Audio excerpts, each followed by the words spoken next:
پیدل جب چلنے کی خاص اس میں تاکید ہے نا، موٹاپا کم کرنا ہے، جان چھڑانی ہے اس سے۔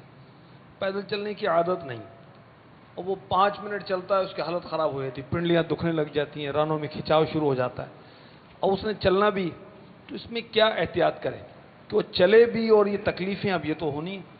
ایسا ضروری نہیں ہے کہ وہ پہلے دن ہی آدھا گھنٹہ واک کرے، صحیح، وہ جتنا وہ چل سکتا ہے بھلے 5 منٹ چلے، بیٹھ جائے آرام کر لے، پھر تھوڑا سا چلنا شروع کرے، ڈے بائی ڈے آہستہ آہستہ اس میں عادت پڑتی چلے جائے گی، اس کے مسلس کام کرنا شروع کر دیں گے۔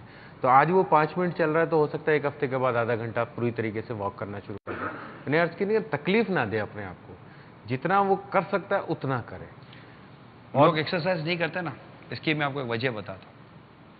لوگ ایکسرسائز کرتے اس لیے نہیں ہے کہ ایکسرسائز جس دن یہ شروع کریں گے نا، اس دن ان کے اس وقت نہیں، اس کے 12 یا 25-26 گھنٹوں کے بعد ان کے بدن میں درد شروع ہو جائے گا، اور ان کی ٹانگوں میں درد شروع ہو جائے گا، ان کے تھوڑا سا ہاتھوں میں درد شروع ہو جائے گا۔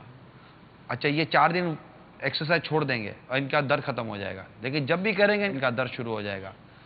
اب جب یہ درد ہوگا نا، اب یہ کنٹینیو وہی ایکسرسائز ایزی کرتے رہیں، 4 سے 5 دنوں کے اندر اندر آپ کی وہ تکلیف ختم ہو جائے گی۔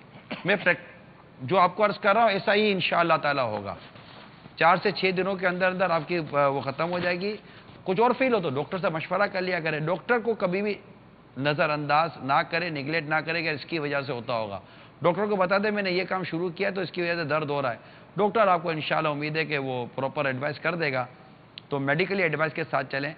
موٹاپے کی وجہ سے جو بیماریاں پیدا ہوتی ہیں نا، ڈاکٹر اقبال اتاری نے وہ بیماریاں بتائی ہیں شاید، یہ بہت قیمتی باتیں تھیں، ذرا بتائیے کہ موٹاپے کی وجہ سے انسان کے جسم کو کیا کیا خطرات لاحق ہیں، کون کون سی بیماریاں جو موٹاپے کی وجہ سے انسان کے جسم کو لگ سکتی ہیں۔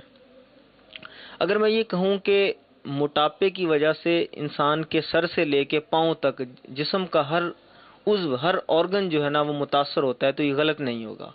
اب ہم اگر اوپر سے ہی شروع کریں تو نمبر 1 دماغ، تو آپ دیکھ لیں کہ موٹاپے کی وجہ سے جو سٹروک ہے یعنی فالج ہے، اس کا خطرات بڑھ جاتے ہیں۔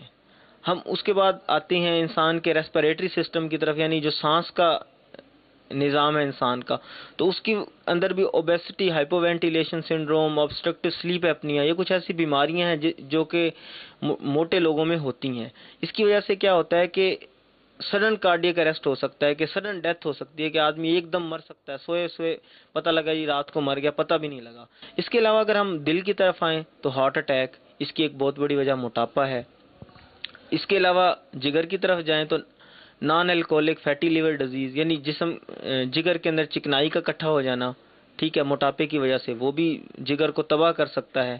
اسی طرح اگر ہم دیکھیں کہ بلڈ پریشر اور شوگر، یہ خود موٹاپا ایک ان کی وجہ ہے، اور پھر آگے بلڈ پریشر اور شوگر کی وجہ سے جتنی بیماریاں انسان کے جسم کو لگ سکتی ہیں وہ آپ اس کا اندازہ نہیں کر سکتے۔ تو جوڑوں کی بیماریاں، اور بڑی کم عمر کے اندر ہی جو ہے نا ان کے جوڑ جواب دے دیتے ہیں۔